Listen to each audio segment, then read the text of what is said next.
नमस्कार, मैं हूं राहुल राजपूत और आप हैं इस वक्त अपना RN ऐप के साथ। जैसे कि आप सभी को पता है कि अभी कोरोना महामारी से देश और दुनिया में हड़कंप मचा हुआ है। इसी के चलते आज हम ऐसे शख्सियत के पास पहुंचे हैं जिसने बुंदेलखंड में जो पहाड़ों पर खेती होती है वो बुंदेलखंड की धरती पर कर दिखाई है। तो हमारे बीच में अभी अनिरुद्ध जी हैं जो इंदौर में कोचिंग के संचालक हैं, जिन्होंने कोचिंग वहाँ पर संचालित की और जिसके बाद कोरोना महामारी से हड़कंप मचा। तो इसके बाद वापस वो आके अपनी ज़मीन पर और यहाँ पे खेती करने लगे। तो हमारे बीच में अनिरुद्ध जी हैं। सबसे पहले आपका बहुत बहुत स्वागत है हमारे चैनल में। धन्यवाद। आपने ये खेती करने की कहाँ से सोची, क्या आपको प्रेरणा मिली, कहाँ से मिली? सबसे पहले बताऊँ, मैं जब कोरोना काल में यहाँ पर आया तो एक लंबे समय बाद मैं यहाँ पर रुका और मैंने जब यहाँ की स्थितियों का आकलन किया तो मैंने देखा हमारा बुंदेलखंड मध्य प्रदेश में सबसे पिछड़ा हुआ इलाका है। यहाँ के किसान छोटे छोटे रकबा वाले हैं। हमारा बुंदेलखंड में लगभग 70 से 80% लोग आज भी खेती पर निर्भर हैं। बुंदेलखंड में इंडस्ट्रीज़ का कोई भी नाम नहीं है, इवन इंडस्ट्रीज़ का आई भी यहाँ पर नहीं है। तो यहाँ के किसान बहुत क्या बोलते पलायन करते हैं। हम लोग ने भी पलायन किया। अगर हम इंदौर गए तो मान के चलो कहें कुछ ना कुछ कमी रही होगी जिसके हम इंदौर गए। जब वहाँ से हम यहाँ पर आकर हमने देखा, हमारे भाइयों को देखा, हमारे सब आस पड़ोस देखा, तो हमने देखा कहीं ना कहीं यहाँ कुछ करने की ज़रूरत है। जैसे कि आप इंदौर गए तो वहाँ से आने की यहाँ पे क्या नौबत आई ऐसी कि क्यों आप यहाँ पे आए? जी ज़रूर। कोरोना में जब घरों में लोग पैक होने लगे, इंदौर में चूँकि इतनी जगह नहीं होती जितनी यहाँ पर गाँव में होती है, और अपने बच्चों को सुरक्षित अपने गाँव लाने के लिए मैं यहाँ पर आया।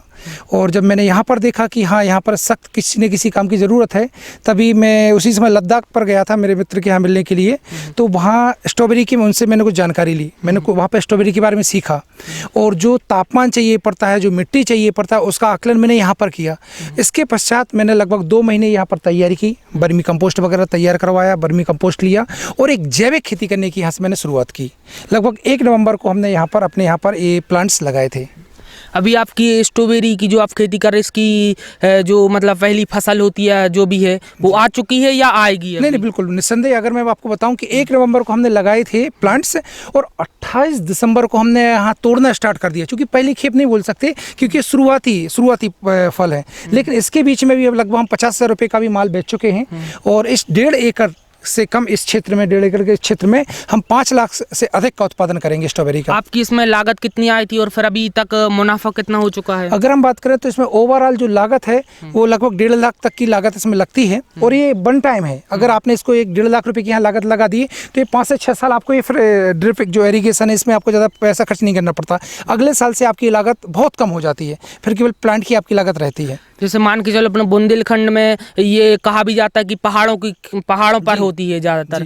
तो ये अभी आप बुंदेलखंड की ज़मीन पर इसे फसल को उगा रहे हैं। अगर कोई अपना जैसे परिचित है या कोई बुंदेलखंड में इस फसल को कोई भी अन्य किसान उगाना चाहे, उसको आप किस तरह से सलाह देना चाहेंगे, किस तरह से वो इस खेती को करे? थोड़ा विस्तार से उनको बताएं ताकि उनको भी समझ में आ जाए कि किस तरह से खेती। सबसे पहले मैं आपको बताना चाहता हूँ कि इस छोटे से टाइम में आप लोगों के माध्यम से मेरी बात जन जन तक पहुंची है और 1000 से ऊपर लोग अभी यहाँ पर विजिट कर चुके हैं। मैं सबके साथ सेल्फी भी लेता हूँ, मैं आपको बताऊंगा। तो मैं 1000 से लोग यहाँ पर विजिट कर चुके हैं और उन सबको मैं इनकी बारीकियाँ सिखा रहा हूँ। क्योंकि पहला मेरा साल था तो मेरे से थोड़ी गलतियाँ हुई, बेड छोटे छोटे बने और पौधे कहीं कहीं पास हो गए, कहीं कहीं दूर हो गए। ये सब चीज़ें मैंने सीखा, इसका एनालिसिस किया और अगले साल के लिए जैसे मेरे सभी किसान भाइयों को मैंने बोला है कि आपको मैं खुद प्लांट्स ला कर यहाँ दूंगा, आपकी स्ट्रॉबेरी मैं सेलिंग करूँगा। क्योंकि मैंने जब अब देखा, अभी मैंने ऑनलाइन किया, एक टेक्नोलॉजी का टाइम है, तो मैंने जितनी भी सेलिंग मेरी ऑनलाइन चल रही है, तो बॉम्बे तक का मैं आपको भी दिखा रहा हूँ, मेरे पास बॉम्बे तक के ऑर्डर यहाँ पर हैं। बॉम्बे, इंदौर, सागर, लोकल में बच्चों में इतनी डिमांड है इसकी कि लगभग 10 से 12 पैकेट तो रोज़ मेरे यहाँ बच्चों के लिए जाते हैं। यानी यहाँ बच्चे आते हैं, खरीदने के लिए आते हैं, क्योंकि 100% जैविक है, बच्चों के लिए अच्छा है। तो इस तरीके से हम कर रहे हैं। किसान भाइयों को मैं बताना चाहता हूँ कि एक ऐसी फसल है जो आपको आपकी गरीबी से दूर कर सकती है, आपके जीवन स्तर को उठा सकती है। जैसे कि अभी आपको ही पता है कि सोयाबीन की जो फसल लगभग 4 से 5 साल हो गए हैं। 4 से 5 साल में ये फसल नुकसान हुआ है, इसका नष्ट हुई है फसल। तो अगर ये फसल जो आप बो रहे हैं स्ट्रॉबेरी की, अगर ये किसान करने लगे तो उसको फायदा होगा? बिल्कुल। 1 एकड़ में आदमी 10 एकड़ की उपज ले सकता है। इस फसल से या इस तरीके के अन्य फसलों से 1 एकड़ में आप 10 एकड़ की फसल ले सकते हैं।